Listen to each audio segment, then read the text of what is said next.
O que é que conecta, assim, a gestão de uma mega empresa, o lançamento de um foguete e, sei lá, até a organização da nossa semana? Parece que a resposta está nos princípios bem básicos da administração, mas sabe qual é o problema?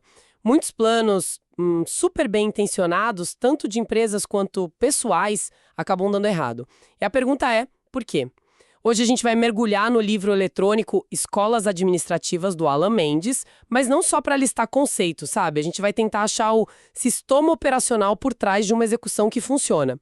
Nossa missão aqui é desvendar aqueles 4 pilares, planejar, organizar, dirigir, controlar e tentar entender por que esse ciclo, que soa tão lógico, é tão difícil de aplicar.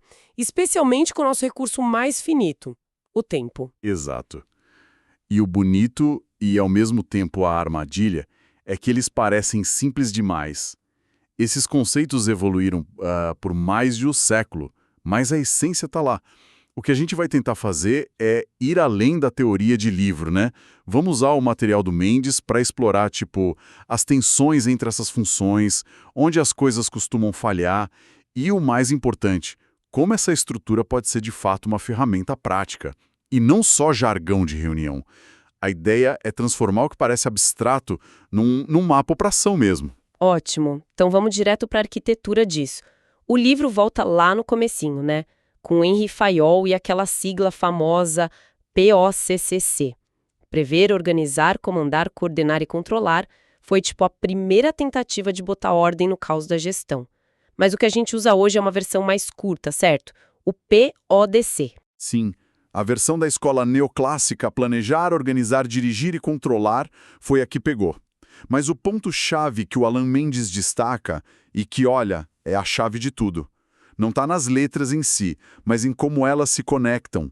Não é uma linha reta, sabe? Uma lista de tarefas que você risca e pronto. É um ciclo. É um ciclo. E isso muda tudo. Pensar como um ciclo significa que o processo nunca acaba. Ele se retroalimenta. O que você aprende na etapa de controle não é um relatório final para arquivar, é o principal insumo para o próximo planejamento. Ah, É um loop de aprendizado contínuo. entendi. Então essa ideia de ciclo quebra aquela mentalidade de projeto acabado, próximo. O fim de um já é o começo do aprendizado para o outro. Isso é poderoso. Ok, para entender o loop, vamos olhar as peças. Começando pelo planejamento. O livro diz que é a primeira função de tudo. É onde a gente define onde quer chegar, como. Mas na prática não tem um perigo aí, tipo uma paralisia por análise? A gente planeja tanto que nunca começa a fazer? Esse é o ponto central de tensão do planejamento, com certeza.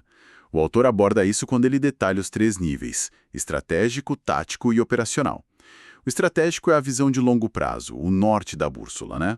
O tático traduz isso para os departamentos e o operacional para as tarefas do dia a dia. A paralisia acontece quando a gente tenta botar um detalhe operacional num plano estratégico. O plano estratégico tem que ser claro na direção, mas flexível. Como naquela frase do Eisenhower, planos são inúteis, mas planejamento é indispensável. O valor está no ato de pensar e não em ter um papel engessado. Um bom planejamento é um mapa, não um trilho de trem. Um mapa, não um trilho. Gostei. Ok, o plano é o mapa. Mas mapa não adianta se a gente não tem o carro, a gasolina, o motorista. É isso que a organização faz. Monta o veículo. É a analogia perfeita. Perfeita. Se o planejamento define o destino, a organização constrói o veículo e define quem senta em qual lugar. O livro detalha as atividades aqui e elas são bem concretas. Primeiro, dividir o trabalho, a tal da especialização.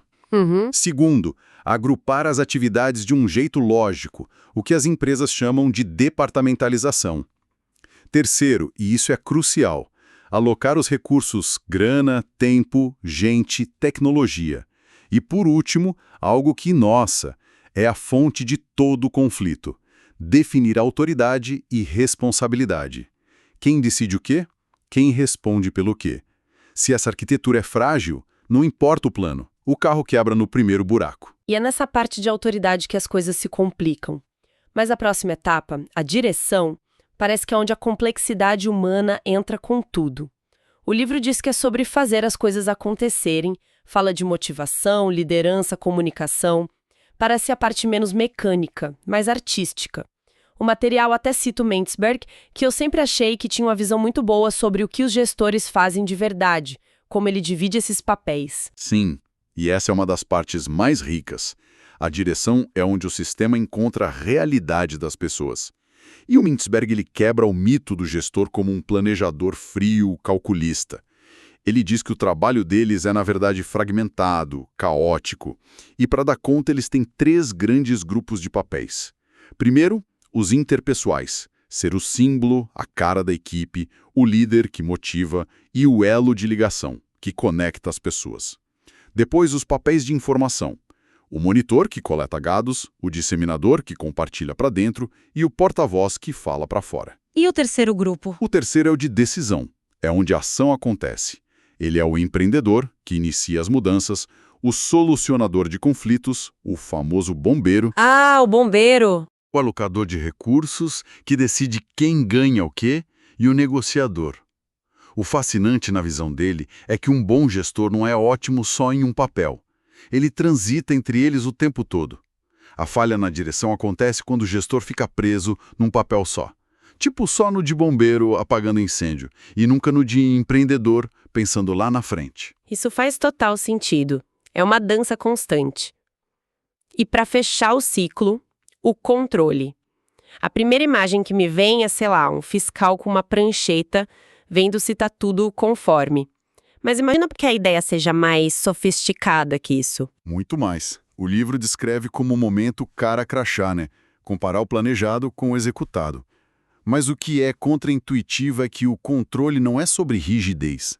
Pelo contrário, é o que permite agilidade.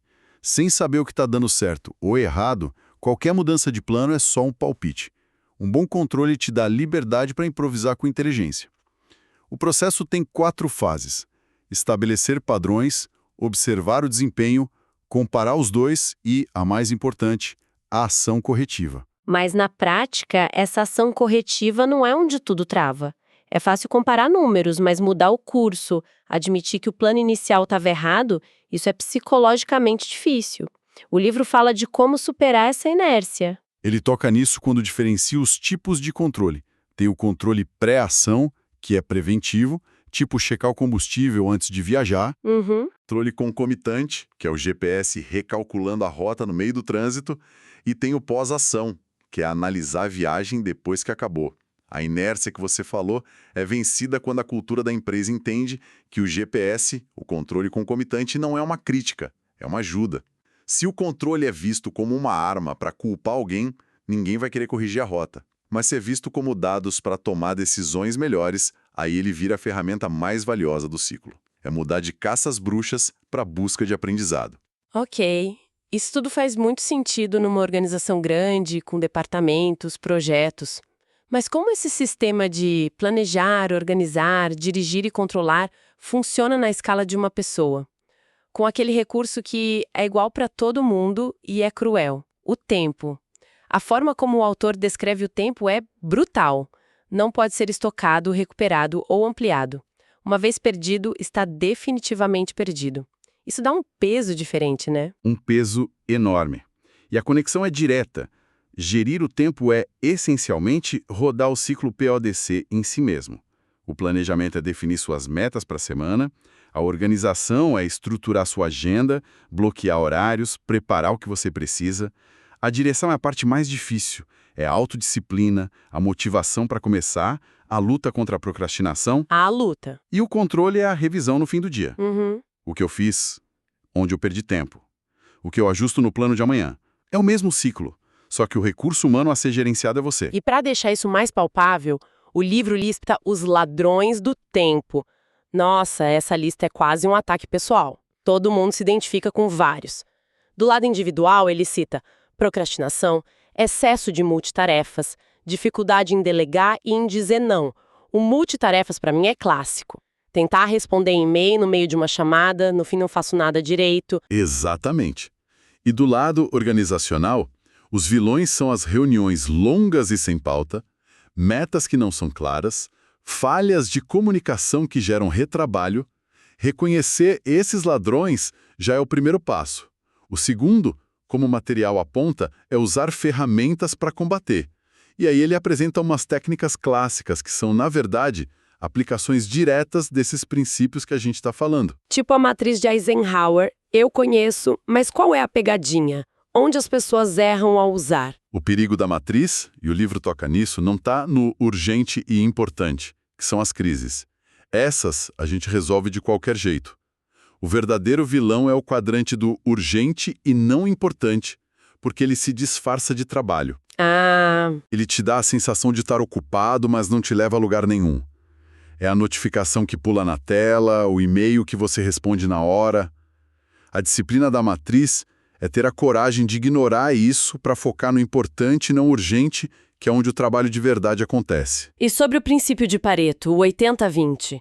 A ideia de que 20% do esforço gera 80% do resultado. Isso não vira uma desculpa para a gente simplesmente ignorar 80% das coisas? De atividades de maior impacto. É uma ferramenta para priorizar, não para negligenciar. O mesmo vale para outras técnicas, tipo a Pomodoro para focar, ou as listas de tarefas que o livro faz um alerta importante. Se a lista for irreal, ela vira uma fonte de ansiedade, não de organização. Então, juntando tudo, o que isso significa? Parece que esse ciclo de planejar, organizar, dirigir e controlar não é só um modelo para gerentes. É um framework mental, um sistema para transformar qualquer intenção em resultado. E a gestão do tempo, que a gente às vezes trata como umas dicas e truques, é na verdade a aplicação mais pura e pessoal desse sistema todo. Precisamente. A fonte nos dá ferramentas excelentes para otimizar o tempo que a gente tem. Mas conectando tudo, surge uma questão, né? Um passo além. Se o princípio de Pareto, que o material destaca, sugere que só uma pequena parte do que a gente faz gera a maior parte dos resultados, o que isso diz sobre o valor do resto das tarefas que enchem nossos dias? Talvez o próximo nível de produtividade não seja só fazer mais coisas em menos tempo, ou aplicar o PODOK de forma mais eficiente. Talvez seja usar esse mesmo ciclo para questionar, de forma fundamental, quais são as poucas coisas que realmente merecem nosso tempo e nossa energia, para começo de conversa.